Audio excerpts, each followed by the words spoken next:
एक बार फिर से आपका इस प्यारे से खूबसूरत से YouTube चैनल पर स्वागत है।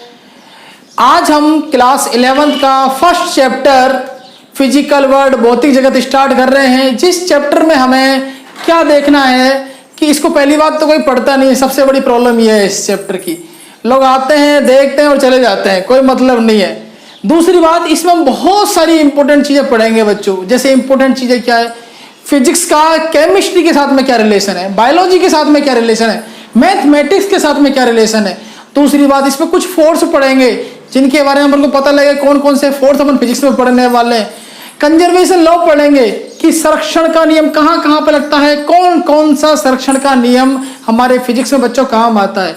और क्या पढ़ने वाले हैं हम 11th 12th में पूरी फिजिक्स जो पढ़ने वाले हैं उसका यहाँ पर ओवरव्यू देखेंगे। ओवरव्यू का मतलब ये कि कितना पढ़ना है, क्या पढ़ना है, कौन सा पार्ट पढ़ना है, कितने नंबर का है, वो सब थोड़ा सा एक बार ओवरव्यू करेंगे।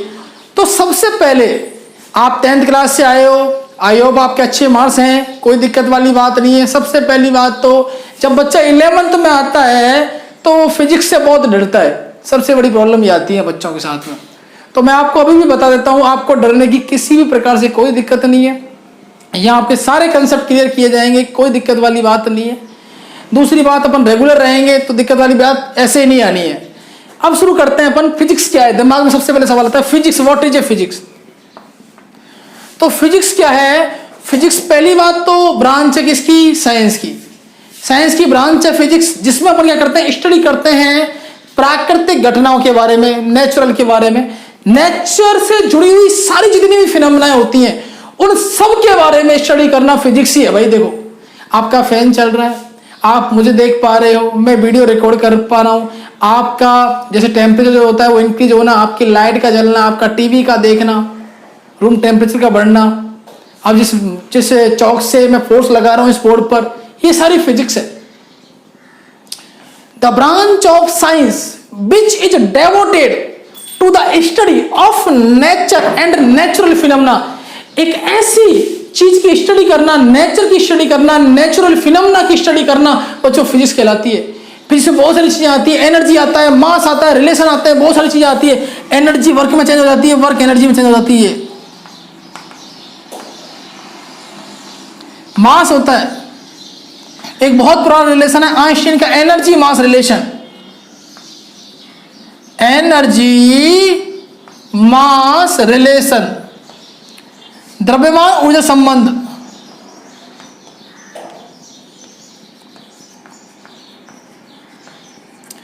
E=mc², ये फॉर्मूला आप याद रखना, थोड़ा सा काम आएगा हमारे। तो फिजिक्स में क्या होता है, दिमाग में बहुत बार चलता रहता है, आपके मौसम का चेंज होना, बादलों का गरजना, बारिश का होना, आप जहाँ बैठते हो उन सब चीज़ों का चलना, आप टीवी देखते हो, मोबाइल यूज में ले रहे हो, ये सब फिजिक्स है। मैं बोल रहा हूँ, आप सुन रहे हो मेरी आवाज़ को, ये सब फिजिक्स है। अब फिजिक्स जो है वो लिया कहाँ से गया है, फिजिक्स जो है वो ग्रीक वर्ड है।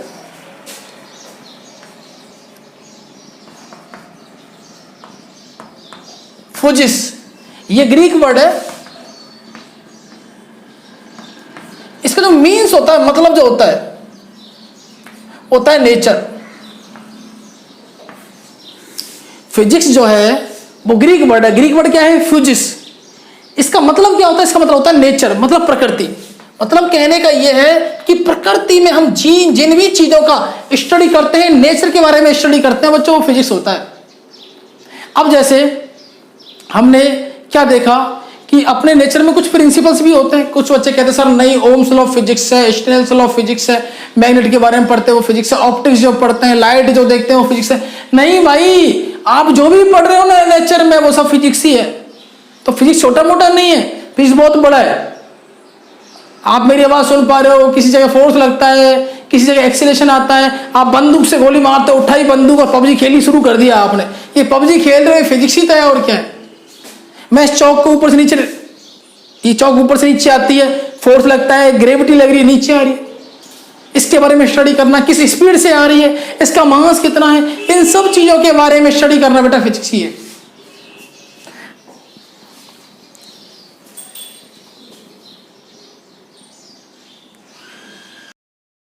बच्चों नेक्स्ट टॉपिक जो है वो है आपका, हम यहाँ पर इस टॉपिक में पूरी फिजिक्स, पूरी भौतिक विज्ञान के बारे में स्टडी करेंगे और हमें किस हिसाब से कौन सा चैप्टर किस पार्ट में दिया हुआ है उसके बारे में अपन देखेंगे।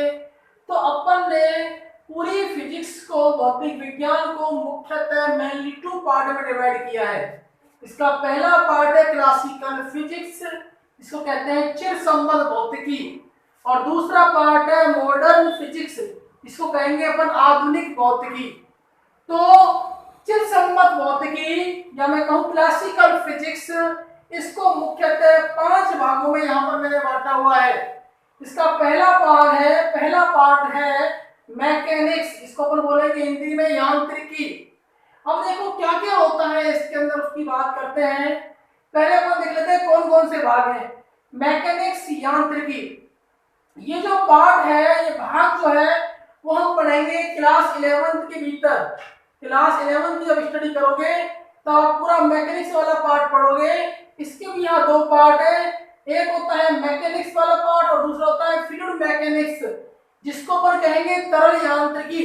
लिक्विड की जितनी भी घटनाएं होती है वो तरल यांत्रिकी या फ्लूइड मैकेनिक्स में आती है।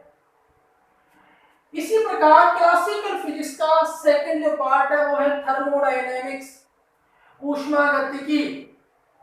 थर्ड पार्ट है इलेक्ट्रोमैग्नेटिज्म, विद्युत चुंबकत्व। इसमें हम विद्युत और चुंबकत्व दोनों की बातें करेंगे, इलेक्ट्रिक फील्ड और मैग्नेटिक फील्ड दोनों की बातें करेंगे। अगला वाला जो पार्ट है वो है आपका wave mechanics and sound mechanics. ये होता है तरंग तथा ध्वनि यांत्रिकी। तरंग के बारे में बात करेंगे, ध्वनि के बारे में बात करेंगे। ये पार्ट जो है वो आपका 11th में आएगा, 11वीं क्लास में आएगा। ये जो विद्युत चुंबकत्व है ये आपका 12वीं क्लास में आएगा। ऊष्मागतिकी, थर्मोडायनेमिक्स, ये वाला पार्ट आपका 11th क्लास में आएगा। और बिल्कुल लास्ट वाला पार्ट ऑप्टिक्स, इसको तुम अच्छे से जानते ही है, ये हमने 10th क्लास में पढ़ा हुआ है। प्रकाशिकी, इसको बोलते हैं प्रकाशी। इसके 2 भाग होते हैं, रे ऑप्टिक्स और वेव ऑप्टिक्स। रे ऑप्टिक्स जो है बच्चों वो आपका किरण प्रकाश की होता है, वेव ऑप्टिक्स होता है तरंग प्रकाश की। इसका अपन नाम कह सकते हैं प्रकाश की प्रकृति। तो अब ये देख लेते हैं कि अपन को पढ़ना क्या क्या है।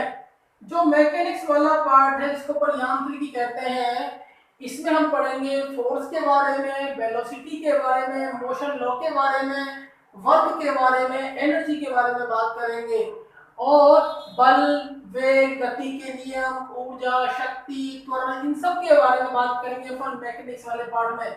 ये पार्ट आपका 11th का बहुत बहुत इंपॉर्टेंट पार्ट है। दूसरा है हमारा तरल यांत्रिकी, ये भी पूरा 11th का पार्ट है। फ्लूइड मैकेनिक्स, लिक्विड के बारे में बात करेंगे। लिक्विड में फ्रिक्शन होता है, उसको बोलते हैं विस्कस फोर्स, श्यानता गुणांक, श्यानता, उन सब के बारे में यहाँ बात करेंगे अपन। थर्मोडायनेमिक्स, ऊष्मागतिकी, ऊष्मा क्या होती है, कैसे रूपांतरित होती है, ताप क्या होता है, कोई सिस्टम में ताप कैसे आता है, कैसे जाता है, इन सब चीजों के बारे में बात करेंगे। ऊष्मागतिकी में ये भी बहुत इंपॉर्टेंट है, नीट के हिसाब से इसमें से बहुत अच्छे क्वेश्चन बनते हैं और पार्ट भी इजी है ये। हीट, टेम्परेचर, आइसोलेटेड सिस्टम, इन सब के बारे में यहाँ बात करने वाले हैं बच्चों। थर्ड जो पार्ट है वो है हमारा इलेक्ट्रोमैग्नेटिज्म, विद्युत चुंबकीय, विद्युत चुंबकत्व। यहाँ बच्चों हम इलेक्ट्रिक फील्ड ऑफ फोर्स कैसे लगता है, उसकी सारी फिनोमेना, सारी घटनाएं, मैग्नेटिज्म, चुंबक की घटनाएं, उसका मैग्नेटिक फील्ड कैसे निकलता है, उन सब चीजों के बारे में बात करेंगे। तो ये आपका विद्युत और चुंबकत्व हुआ। विद्युत और चुंबकत्व भाग के बारे में, इलेक्ट्रिक फील्ड और मैग्नेटिक के बारे में बात करेंगे।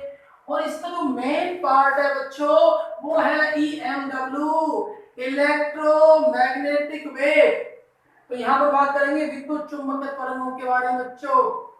अपना नेक्स्ट जो पार्ट है वो है हमारा wave mechanics and sound mechanics, तरंग और ध्वनि यांत्रिकी। यहाँ तरंग के बारे में बात करेंगे, तरंग में अपवर्तन कैसे होता है, परावर्तन कैसे होता है, तरंग के बारे में बहुत सारी घटनाएं अपन बारी बारी से पढ़ेंगे। और साउंड के बारे में भी यहाँ पर बात करेंगे कि साउंड में किस तरीके से वेव्स बनती है, उन सब की स्टडी करेंगे। लास्ट वाला पार्ट जो है बहुत इंपॉर्टेंट है, ये आपका 12th क्लास में आएगा और अच्छे मार्क्स लेके जाता है, अच्छे अंक लेकर आता है हमारे लिए। प्रकाश की, इसको मुख्य दो भागों में बांटा गया है। रे ऑप्टिक्स इसको कहेंगे अपन, किरण प्रकाश की, वेव ऑप्टिक्स तरंग प्रकाश की। देखो ये पार्ट आप लोगों ने 10th क्लास में पढ़ा हुआ है प्यारे बच्चों, लेकिन ये वाला पार्ट आपने देखा नहीं है। लेकिन जैसे हम 12th में जाएंगे तो हम दोनों चीजों के बारे में स्टडी करेंगे। तो सबसे पहली बात तो घबराने वाली कोई बात नहीं है, अपन चलते हैं मॉडर्न फिजिक्स के ऊपर। आधुनिक भौतिकी, आधुनिक भौतिकी को हमने मुख्यतः 4 भागों में बांटा है बच्चों। पहला जो भाग है वो है आपका रिलेटिविटी, इसको बोलेंगे अपन आपेक्षिकता, मतलब दो चीजों की गति के मध्य संबंध बताने वाला चैप्टर है ये। पिंडों की गति किस प्रकार से होती है, पिंडों की गति प्रकाश की गति की तुलना कर सकती है या नहीं कर सकती, उसके बारे में अपन बात करेंगे इस चैप्टर में। मतलब मैं कहूं मोशन ऑफ बॉडी, बॉडी में किस प्रकार से मोशन होता है उसके बारे में यहाँ स्टडी करने वाले बच्चों। Relative velocity with respect light, light की जो वेलोसिटी होती है उसके रेस्पेक्ट में किसकी वेलोसिटी होती है, कितनी होती है, उन सब की अपन यहाँ स्टडी करेंगे। और ये वाला पार्ट बच्चों आपका 11th में आएगा। क्वांटम फिजिक्स, क्वांटम भौतिकी जो कहते हैं, आधुनिक भौतिकी सिद्धांत, कुछ प्रिंसिपल होते हैं लाइट वगैरह के, उसके बारे में यहाँ पर बात करने वाले हैं। जैसे फोटो इलेक्ट्रिक इफेक्ट हुआ, क्वांटम इफेक्ट हुआ, उन सब के बारे में यहाँ बात करेंगे। प्रकाश तथा द्रव की प्रकृति, यहाँ ये भी पढ़ेंगे कि प्रकाश की प्रकृति कैसे होती है, तरंग होती है, कण प्रकृति होती है, या फिर अपन कहें यहाँ पर dual nature of light, light की जो प्रॉपर्टी होती है वो किस तरीके से होती है, पार्टिकल होती है, कॉर्पस की थ्योरी होती है, ठीक है। तो ड्यूल नेचर होता है, दो तरह का नेचर होता है, उसके बारे में अपन स्टडी करेंगे। Principle of modern physics, modern physics के जो भी प्रिंसिपल है बच्चों उन सब की अपन क्वांटम फिजिक्स में स्टडी करने वाले हैं। ये वाला पार्ट आपका 12th क्लास में आएगा बच्चों। नेक्स्ट चलते हैं न्यूक्लियर फिजिक्स, नाभिकीय भौतिकी, न्यूक्लियर के बारे में पूरी अपन यहाँ पर स्टडी करने वाले हैं। ये वाला पार्ट भी आपका 12th क्लास में आएगा। लास्ट पार्ट है आपका एटॉमिक फिजिक्स, परमाणु भौतिकी, परमाणु की संरचना, स्ट्रक्चर ऑफ एटम, ये आपको एटम की स्ट्रक्चर के बारे में बताएगा, उसकी भीतरी जो कंडीशन है, स्थिति है, उसके बारे में बताएगा, रेडियस वगैरह, क्या इसका न्यूक्लियस जो होता है वो किस प्रकार से होता है, एल्फा बोम्ब्रामेंट करवाई जाती है, गोल्ड लीफ का एक्सपेरिमेंट वो अपन यही करेंगे। तो ये बहुत सारी चीजें हैं, ये चीजें आपकी कौन सी 11th में, कौन सी 12th में है, ये सब चीजें मैंने बता दी है। ये वाला पार्ट 11th में आएगा, ये 11th में आएगा, ये 12th में आएगा, ये 11th में, ये 12th में आएगा। ये पार्ट आपका 11th में आएगा, ये पार्ट आपका 12th में आएगा, ये 12th में आएगा, ये 12th में आएगा। तो अपना टॉपिक है भौतिक विज्ञान, प्रौद्योगिकी तथा समाज, फिजिक्स, टेक्नोलॉजी एंड सोसाइटी। इसका कहने का अर्थ ये है कि जो फिजिक्स है, भौतिक विज्ञान है, इसका टेक्नोलॉजी, प्रौद्योगिकी में कितना यूज होता है, कहाँ कहाँ यूज होता है, सोसाइटी, समाज के भीतर जो चीज यूज में आती है उसमें फिजिक्स का कितना यूज होता है, तो वो अपन यहाँ पढ़ने वाले हैं। तो पहली बात करते हैं अपन रसायन विज्ञान में भौतिकी का महत्व, physics in relation to chemistry. इसका अर्थ यह है कि जो केमिस्ट्री है, रसायन विज्ञान है, उसमें अपन फिजिक्स को किस हद तक काम में लेते हैं। तो क्या यूज आता है वो देखते हैं कि कोई भी रासायनिक संरचना जो होती है उसके भीतर जो अंतराण्विक बल होते हैं, अंतराण्विक बलों के मध्य क्या काम आता है, आपका फिजिक्स काम आता है। मतलब मैं कह सकता हूं कि रासायनिक संरचना बनाने के लिए हमको फिजिक्स यूज में लेनी पड़ती है, डायरेक्टली नहीं लेनी पड़ती, लेकिन इनडायरेक्टली जरूर हमें लेनी पड़ती है। किस रूप में काम आती है, अंतराण्विक बलों के मध्य यूज में आती है। On the base of intramolecular, intramolecular जो फोर्स होता है दो मॉलिक्यूल के बीच में, उसके लिए हमें केमिकल स्ट्रक्चर बनाने के लिए फिजिक्स की रिक्वायरमेंट होती है, भौतिक विज्ञान की रिक्वायरमेंट होती है बच्चों। अगर देखा जाए एक्स किरणों के विवर्तन, मतलब एक्स किरणें जब आती है लौट कर तो कितनी आती है, इसका अध्ययन करने के लिए यहाँ पर एक्स किरणों के विवर्तन के लिए या परमाणु की संरचना का अध्ययन करने के लिए हमें किसकी रिक्वायरमेंट होगी बच्चों, हमें रिक्वायरमेंट होगी बच्चों फिजिक्स की, भौतिक विज्ञान की। स्ट्रक्चर ऑफ एटम, परमाणु की स्ट्रक्चर का अध्ययन करने के लिए कितना उसका साइज है, कितना आकार है, और उसमें जो न्यूक्लियस है उसके बारे में हमें सब पढ़ने के लिए किसकी रिक्वायरमेंट होगी, फिजिक्स की रिक्वायरमेंट होगी, भौतिक विज्ञान की रिक्वायरमेंट होगी। डिफ्रैक्शन ऑफ एक्सरे, एक्सरे के डिफ्रैक्शन के लिए, विवर्तन के लिए हमें फिजिक्स की रिक्वायरमेंट होगी। तो बच्चों सबसे पहली बात तो हम ये कह सकते हैं कि केमिस्ट्री के भीतर, रसायन विज्ञान के भीतर हमें फिजिक्स की रिक्वायरमेंट होती है। कहाँ कहाँ काम आता है मैंने आपको बताया है। एक हमें काम आता है केमिकल स्ट्रक्चर के लिए, केमिकल रिएक्शन के लिए, जिसमें इंट्रामोलिकुलर फोर्स जब होता है तो फिजिक्स काम आता है, अंतराण्विक बलों के मध्य काम आता है। दूसरा होता है एक्स किरणों के विवर्तन के लिए, डिफ्रैक्शन ऑफ एक्स रेज। परमाणु की संरचना के लिए स्ट्रक्चर ऑफ एटम, जहां भी होता है वहां पर किसको काम में लिया जाता है, फिजिक्स वाले भाग को। तो बायोलॉजी में भी हमारी फिजिक्स बहुत ज्यादा काम आती है। आजकल आप देखते हो हॉस्पिटल के अंदर जितने भी इलेक्ट्रॉनिक इंस्ट्रूमेंट होते हैं इन सब में फिजिक्स काम आती है, फिजिक्स का ही एक पार्ट होता है ये। और अपन वहां देखते हैं कि वो कौन सा पार्ट है, वो कहाँ काम आ रहा है, आपके बायोलॉजी में काम आ रहा है, आपके जीव विज्ञान में काम आ रहा है बच्चों। और जब जीव विज्ञान में काम आ रहा है तो क्या काम आ रहा है, फिजिक्स काम आ रहा है, फिजिक्स काम आ रहा है, फिजिक्स काम आ रहा है। तो physics in relation to biological science, biological जो साइंस है, जीव विज्ञान जो है, उसमें भौतिक विज्ञान का कितना महत्व होता है। पहला है प्रकाशीय सूक्ष्मदर्शी, जो अपन कहते हैं लाइट माइक्रोस्कोप से क्या करते हैं अपन, जैविक प्रतिदर्शन। मतलब क्या होता है, इन बायोलॉजिकल मॉडल, कोई भी बायोलॉजिकल मॉडल होता है उसको देखने के लिए हमें किसकी रिक्वायरमेंट होती है बच्चों, हमें रिक्वायरमेंट होती है ऑप्टिकल माइक्रोस्कोप की। मतलब सिंपल सी बात है, अपन जब भी बायोलॉजी में प्रैक्टिकल करेंगे तो वहां हमारे सामने ऑप्टिकल माइक्रोस्कोप होगा, और उस ऑप्टिकल माइक्रोस्कोप से छोटे छोटे जो हमारे पास बायोलॉजिकल मॉडल होते हैं उनको आसानी से अपन देख सकते हैं, अपन आंखों से नहीं देख सकते। तो बात यह कि प्रकाशीय उपकरण बना किससे, प्रकाशीय उपकरण किसका है, फिजिक्स का पार्ट है, फिजिक्स में है ये। और किसको यूज करते हैं देखने के लिए, जैविक प्रतिदर्शी को देखने में यूज किया जाता है। मतलब ऑप्टिकल इंस्ट्रूमेंट यूज करते हैं बायोलॉजिकल मॉडल को देखने के लिए। नेक्स्ट करते हैं अपन, अगला वाला भाग है हमारा इलेक्ट्रॉन सूक्ष्मदर्शी। इलेक्ट्रॉन सूक्ष्मदर्शी जो होती है उसका अपन यूज करते हैं किसके लिए, शारीरिक संरचनाओं के अध्ययन के लिए। जो बॉडी होती है उसको देखने के लिए, उसमें बायोलॉजी में वापस एक बार अपने पॉइंट पर आता हूं। मैंने कहा आपको हॉस्पिटल के अंदर क्या काम आता है, अपना फिजिक्स काम आती है। इलेक्ट्रॉन सूक्ष्मदर्शी जो होते हैं उसमें क्या होता है, छोटे छोटे बायोलॉजिकल संरचना जो होती है, बॉडी जो होती है, ह्यूमन बॉडी जो होती है, उसके अंदर का जो भाग होता है उसका अध्ययन करने के लिए, उसको देखने के लिए study of physical structure bye electron microscope. Electro, ये लिखा हुआ इलेक्ट्रो माइक्रोस्कोप का यूज करते हैं फिजिकल स्ट्रक्चर को देखने के लिए, पढ़ने के लिए, समझने के लिए। तो ये हमारा बायोलॉजी का हुआ। अब चलते हैं खगोल विज्ञान में। एस्ट्रोनॉमी कहाँ काम आती है, एस्ट्रोनॉमी जो है खगोल विज्ञान है। इस खगोल विज्ञान में हमारे फिजिक्स का, भौतिक विज्ञान में कितना महत्व है वो देखते हैं बच्चों। तो अपन देखते हैं प्रकाशीय सूक्ष्म दूरदर्शी से ग्रहों की गति। अपन ये टॉपिक पढ़ेंगे 12th क्लास में। अपन प्रकाशीय दूरदर्शी कहूं मैं या अपन डायरेक्ट टेलीस्कोप कहें, दोनों का मतलब एक ही है।